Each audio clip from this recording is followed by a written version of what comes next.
don't achieve worthwhile goals quickly or easily. They take time. They take struggle.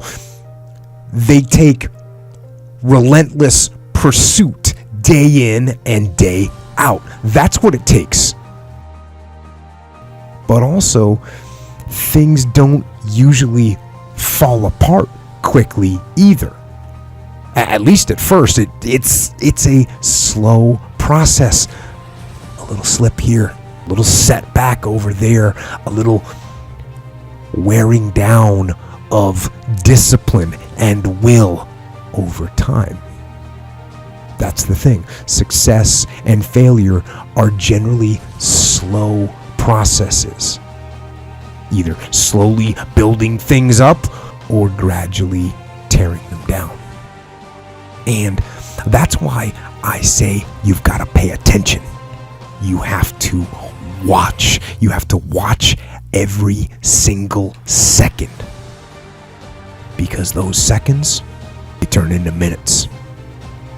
And minutes turn into hours. And hours turn into days. And days turn into years. And so, that second that just went by, that counted. And so did that second. And so did that one. And in those precious seconds, you were either building or you were decaying. You were either gaining ground or you were losing ground in that second. And in every second. Every second counts. So make every second count. Should be afraid of taking risks and pursuing something meaningful. But you should be more afraid of staying where you are if it's making you miserable. It's like the first thing you want to do is dispense with the idea that you get to have any permanent security outside of your ability to contend and adapt. It's the same issue with children. It's like you're paying a price by sitting there being miserable. And you might say, well, the devil I know is better than the one I don't. It's like, don't be so sure of that. The clock is ticking. Yeah, and if you're miserable in your job now and you change nothing, in 5 years you'll be much more miserable and you'll be a lot older. It's a luxury to pursue what makes you happy. It's a moral obligation to pursue what you find meaningful. And that doesn't mean it's easy.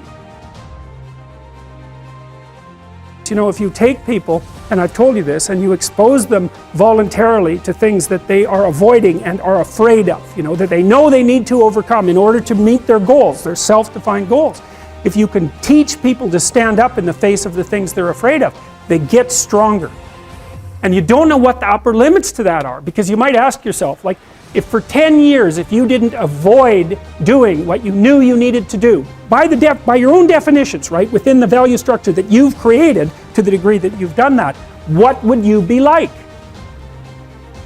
Well, you know, there are remarkable people who come into the world from time to time, and there are people who do find out over decades-long periods what they could be like if they were who they were, if they spoke their being forward.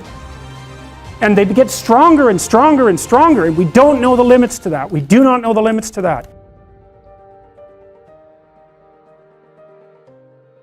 I wish I had not waited 14 years. Somebody said if you want to lose something, lose money.